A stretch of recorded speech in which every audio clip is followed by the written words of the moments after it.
Wezaf ye hal, ik hata Kevin. This video is going to explain what is Wyrd. Okay?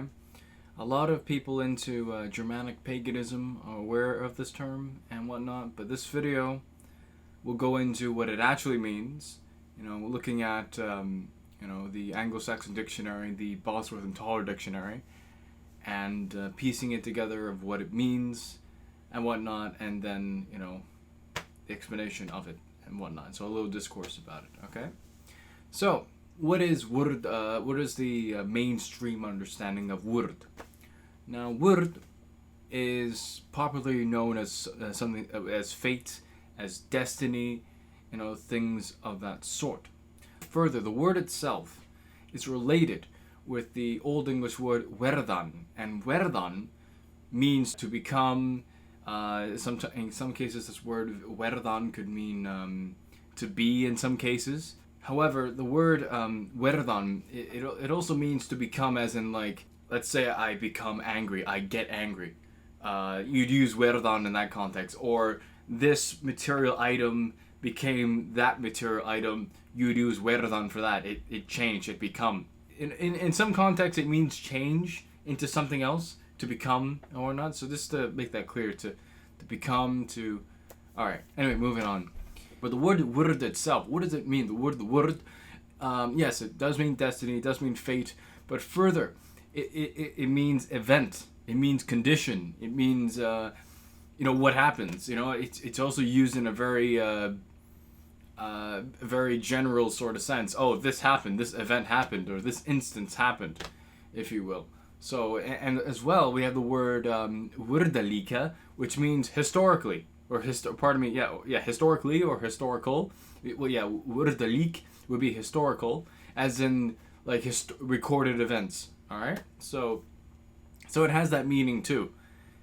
Further, by extension, there's in the BT dictionary that there's a connotation of what has been done, an action, a deed.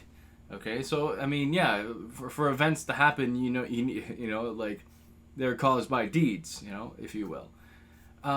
So yeah, that's something to bear in mind as far as with what Wyrd is in that context.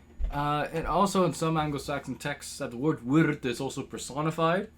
Or seen as like one of the fates, if you will. But the thing is, it must be explained that with Old English, that you would have two different words having the same form, okay? And Wyrd is one of those things. Because the thing is, ġewyrd can also mean speech, but it means speech in the context of like this word of verbosity, this basically just words, words, if you will. That's the only way best I can explain it. But yeah, it also means that same form also means fate and whatnot. But anyway, but with the context of speech, the word Wyrd in that context would be more related to the word word, as in like we have in Old English the word and wyrdan, to answer, cognate the German antworten. All right, so just because you see many forms of a word does not mean it's all the same word. The importance here is that you gotta look up what words mean and like what's connected and what isn't connected and because you don't want to run into something called folk etymology, and what that is basically the assumption that words are related based on their likeness, their spelling, if you will. But moving on, we have the word ġewyrdelīce in the context of speech, and it means eloquent. So that's something to bear in mind.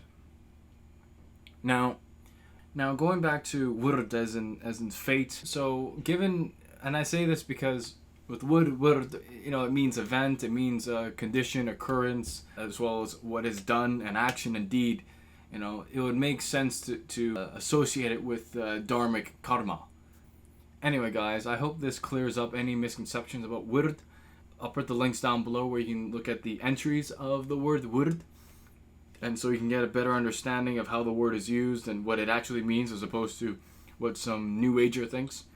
Anyway, thank you for watching. Be sure to subscribe if you're new, hit the bell for notifications, and if you want to help with the channel, please become a patron at my Patreon page down below. See ya.